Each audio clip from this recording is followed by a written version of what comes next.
ये आकाशवाणी है। प्रस्तुत है कार्यक्रम सुर्खियों में।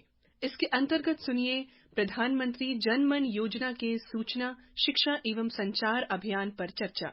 इसमें भाग ले रही हैं जनजातीय कार्य मंत्रालय की अपर सचिव आर जया। कार्यक्रम का संचालन कर रहे हैं हर्ष रंजन। देश के जनजातीय क्षेत्रों में जागरूकता बढ़ाने और सरकारी योजनाओं का 100% लाभ सुनिश्चित करने के लिए 23 अगस्त से 10 सितंबर 2024 तक पीएम जनमन मिशन पर आईईसी अभियान का आयोजन बड़े पैमाने पर किया गया है। मकसद साफ है कि जो केंद्र की योजनाएं हैं वो किस तरह समाज के, देश के अंतिम वर्गों तक पहुंचे, खासकर जनजातीय क्षेत्रों में। और पीवीटीजी यानी पर्टिकुलरली वल्नरेबल ट्राइबल ग्रुप्स जो हैं, यहां तक ये योजनाएं पहुंचे। सरकार इसके लिए बहुत गंभीरता से प्रयासरत है। सरकार क्या काम कर रही है, लोगों को कैसे लाभ मिल रहा है, इस बारे में बातचीत करने के लिए हमारे पास अवर सचिव मंत्रालय की आर जया जी हैं। आपका बहुत बहुत स्वागत आकाशवाणी में।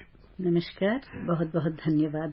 मैडम, जैसा हमने अपने इंट्रो में कहा कि सरकारी जो केंद्र की योजनाएं हैं, राज्य सरकारों के माध्यम से समाज के अंतिम वर्ग तक जनजातीय क्षेत्रों में पहुंचती हैं, इस बारे में अभी कैंपेन भी चलाया जा रहा है। इस कैंपेन के बारे में बताते हुए आप शुरुआत करें कि क्या है ये योजना को वहां तक पहुंचाने का तरीका और क्या प्रयास चल रहा है। आपका इस प्रश्न को जो है अगर उत्तर देना है तो हमको मूलभूत ये जानना होगा कि हमारे पर्टिकुलरली वल्नरेबल ट्राइबल ग्रुप्स, जिनको हम पीवीटीजीज कहते हैं, ये हैं कौन। पर्टिकुलरली वल्नरेबल ट्राइबल ग्रुप्स इस तरह के जो हैं 75 जनजातीय समूह हैं जो आज तक मतलब पिछले साल तक जो है कई मूलभूत सुविधाओं से वंचित रहे हैं। वो रहते हैं सुदूरवर्ती जगहों पर। उनका जो है कभी फॉरेस्टेड एरिया होता है, जंगल में रहते हैं, या फिर जो है बहुत पहाड़ी इलाके में रहते हैं जहां पर जो है जाने आने का साधन नहीं होता है, या इलेक्ट्रिसिटी कनेक्शन नहीं होता है, घर नहीं होते हैं, इस तरह के जो है। और उनका जो डेवलपमेंटल स्टेज जो हम कहते हैं वो प्री एग्रीकल्चर स्टेज में रहते हैं, मतलब टेक्निक्स वगैरह नहीं यूज करते हैं। तो इस तरह का जो है pre literate, pre agriculture stage के जो लोग हैं, तकरीबन 45 लाख जो है जनसंख्या मानी जाती है। और ये 75 समूह हैं जो 18 राज्य में और अंडमान और निकोबार द्वीप में ये पाए जाते हैं। तो इस तरह के मूलभूत सुविधाओं से वंचित इन समुदायों के लिए इन सुविधाओं को पहुंचाने का जो अभियान जो है वो है पीएम जनमन। पीएम जनमन एक ऐसा अभियान है जिसको माननीय प्रधानमंत्री जी पिछले साल भगवान बिरसा मुंडा के जन्मतिथि पर, जिसको हम जनजातीय गौरव दिवस भी जो कहते हैं, उस दिन पिछले साल 15 नवंबर 2023 को इस अभियान को शुरू किया गया था माननीय प्रधानमंत्री जी के कर कमलों द्वारा। इसमें हमारे जो मंत्रालय है उसमें हम लोगों का एक कॉन्सेप्ट है शेड्यूल ट्राइब कॉम्पोनेंट करके। हर एक मंत्रालय 42 मिनिस्ट्रीज और डिपार्टमेंट्स जो सेंट्रल गवर्नमेंट के हैं, उनके कई स्कीमों में उनको शेड्यूल ट्राइब के लिए अपना अपना परसेंटेज ऑफ बजट जो है एलोकेट करना होता है। कभी 10% होता है, कभी 3% होता है, कभी 7.5% होता है। इस तरह कई स्कीमों में उनको एलोकेट करना है। इन सारे स्कीमों को मद्देनजर रखते हुए एक कन्वर्जेंस अप्रोच, मतलब जो है ये जो पैसा जो है उसको इकट्ठा करके पीएम जनमन के अभियान को शुरू किया गया है, जिससे जो है 9 मंत्रालय मिलके 11 इंटरवेंशंस को 9 मंत्रालयों के जरिए इन 45 लाख लोग जो 18 स्टेट्स में हैं उन तक पहुंचाने का ये एक अभियान है। जैसे प्रधानमंत्री आवास योजना ग्रामीण के तहत घर दिलाना, तिथीकरण कराना, इलेक्ट्रिफिकेशन, उसी तरह जो है आंगनवाड़ी पहुंचाना,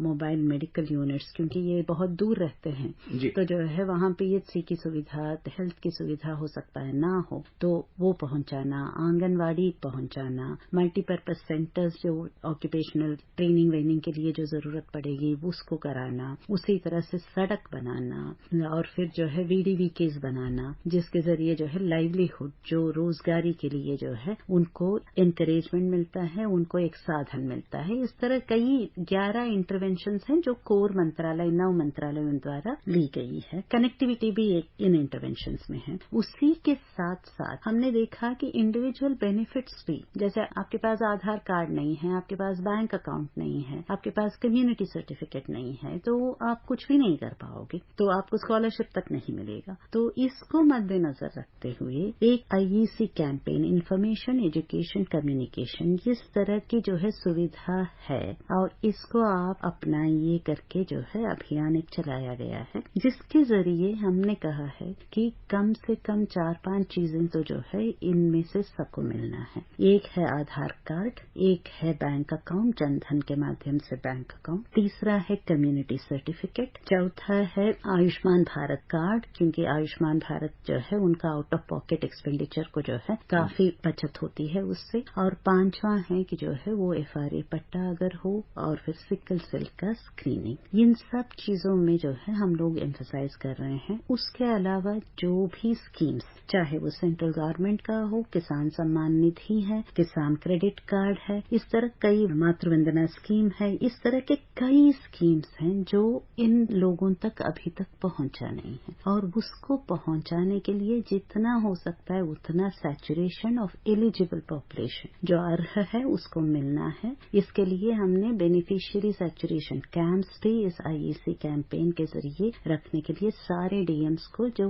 194 DMs हैं, डिस्ट्रिक्ट्स हैं जो इन्वॉल्व हैं, उन सबको जो है हमने इंस्ट्रक्शंस दी है और वो इस काम में कार्यरत हैं। 23 तारीख से ये अभियान चल रहा है, 10 सितंबर तक चलेगा। 10 सितंबर तक चलेगा। केंद्र सरकार की मैडम लगातार ये कोशिश रही है कि जो केंद्रीय योजनाएं हैं इनका लाभ जनजातीय क्षेत्रों तक पहुंचे, और हमने देखा है कि पिछले 8-10 वर्षों में इसमें अभूतपूर्व सफलता हासिल की गई है, चाहे वो सड़क से उनको जोड़ने का माध्यम हो, या जैसा आपने बताया उनके लिए विभिन्न प्रकार के आइडेंटिटी कार्ड्स बनाने का हो, या लोन लेने का हो, या उन्हें वित्तीय सहायता उपलब्ध कराने का हो, उसमें अभूतपूर्व सहायता उपलब्ध की गई है। अब कुछ आंकड़े जो हमारे पास हैं इसमें है PVTG जो हैं वो 28.7 हजार बस्तियों में है, उनकी जो संख्या है वो 44,60,000 है, 10.7 लाख परिवार हैं, और इन तक पहुंचने का अभियान है। देश भर के 194 जिले हैं, 16,500 गांव हैं, जिसमें 15,000 से ज्यादा ग्राम पंचायतें हैं जहां तक ये योजनाएं पहुंचाई जा रही हैं। जाहिर सी बात है, इतना बड़ा देश, इतने अलग अलग तरीके के भौगोलिक ज्योग्राफिकल टेरेन बोल सकते हैं जहां समस्याएं आ सकती हैं, और दूसरी राज्य सरकारों के साथ मिलकर काम करना है, चूंकि दोनों की सहमति से ये काम आगे बढ़ता है। क्या कुछ चुनौतियां भी आती हैं? चुनौतियां तो आती हैं, किसी भी इस तरह के अभियान में जो है चुनौती तो आती ही है। एक तो इनके लोकेशन, जहां पर ये समुदाय रहते हैं, वो जैसे मैंने कहा बहुत सुदूरवर्ती जगहों में रहते हैं, बहुत दूर रहते हैं, जो हम रिमोट एरियाज जो कहते हैं, जो एडमिनिस्ट्रेटिव स्ट्रक्चर्स से जियोग्राफिकली दूर है, और वहां सड़कें नहीं है, वहां बिजली नहीं है, वहां कनेक्टिविटी नहीं है। तो जिन सुविधाओं को जो है हम आमतौर पे टेकन फॉर ग्रांटेड, हमारे पास तो होता ही है करके जो हम समझते हैं, वो सुविधाएं नहीं हैं, लेकिन उनको पहुंचाने का ही ये अभियान का उद्देश्य है। तो इसलिए जो है वो रिमोट लोकेशन ही एक हमारे लिए चैलेंज है। दूसरा, इन समुदायों में जो है वो एक डिमांड फैक्टर नहीं होता है, वो आकर के मांगते नहीं हैं कि दूसरे जगहों पर अगर कुछ है नहीं तो जो है हमको दो करके मांगने वाले होते हैं। तो जो बच्चा रोता है उसको जो है सबसे पहले जो है दूध मिलता है। लेकिन यहाँ पर गवर्नमेंट ऑफ इंडिया ने, भारत सरकार ने ये निर्णय लिया कि जो है ये बच्चा चाहे मांगे या ना मांगे, ये हमारा दायित्व है कि जो है वहां तक पहुंचाना है। तो जब डिमांड नहीं आता है तो जो है वो भी एक चैलेंज होता है। तीसरा जो है, ये जैसे मैंने कहा, प्री लिटरेट सोसाइटीज हैं, प्री एग्रीकल्चर सोसाइटीज हैं एक तरह से, तो जो है उनका रहन सहन, उनका कल्चरल वेज जो है थोड़ा अलग होते हैं, तो उनके साथ साथ मिलके जो है काम करने का जो है एक चुनौती है। लेकिन मैं खुशी से ये कह सकती हूँ कि हमारे सारे स्टेट गवर्नमेंट्स हों, चाहे हमारे सारे मंत्रालय हों, चाहे संस्था हों, सबने जो है इस अभियान को जो है अपनाया है, और सब जो है इस पे काफी जोरों शोर से काम कर रहे हैं, और ये जो है इस अभियान को सक्सेसफुल बनाएगा, ये हम पूरी उम्मीद में हैं। पीवीटीजी यानी पर्टिकुलरली वल्नरेबल जो ट्राइबल ग्रुप्स हैं, अगर इनको हम परिभाषित करें तो कैसे कर पाएंगे आम लोगों की समझ के लिए कि ये किस हिसाब से वल्नरेबल हम मानते हैं, क्या पैमाना है? ये वल्नरेबल हैं क्योंकि एक तो इनका या तो स्थिर पॉपुलेशन है या डिक्लाइनिंग पॉपुलेशन है। मतलब जो है इनका, आप हैरान होंगे कि जो है 300-400 कुछ कम्युनिटीज ऐसे हैं जो डबल डिजिट में हैं, 56, 78। तो ये कम्युनिटीज कैसे इतने सालों तक सरवाइव कर रहे हैं, यही एक ताज्जुब की बात है। दूसरी बात ये है कि जो है ये जहाँ जहाँ रहते हैं वहाँ पर जो है इन तक सुविधा पहुँचाना, इनको जो है क्या परेशानियां हैं ये भी पता लगाना मुश्किल है। तो इनका जो है काफी प्रिकेरियस लाइफ भी होता है क्योंकि जंगलों में रहते हैं, तो जो है उनका अपना शैली होती है, अपना कल्चरल मोरेज होते हैं और अपना चुनौतियां उन जगहों की होती है। तो डिक्लाइनिंग पॉपुलेशन इनके लिए एक बहुत बड़ा खतरा है। फॉर्चुनेटली हमने देखा है भले ही उस हद तक बढ़ोतरी नहीं हुई है तो भी जो है डिक्लाइन इन पॉपुलेशन शायद पिछले 10 साल 15 साल में शायद उतना नहीं रहा है इन पॉपुलेशंस में, लेकिन बहुत कम मात्रा में लोग पाए जाते हैं। ये एक बहुत ही बड़ा जो है इनका एक संकेत है। कुछ ठहराव आया है, जिस दर से इनकी जनसंख्या गिर रही थी उसमें एक रुकावट तो आई है।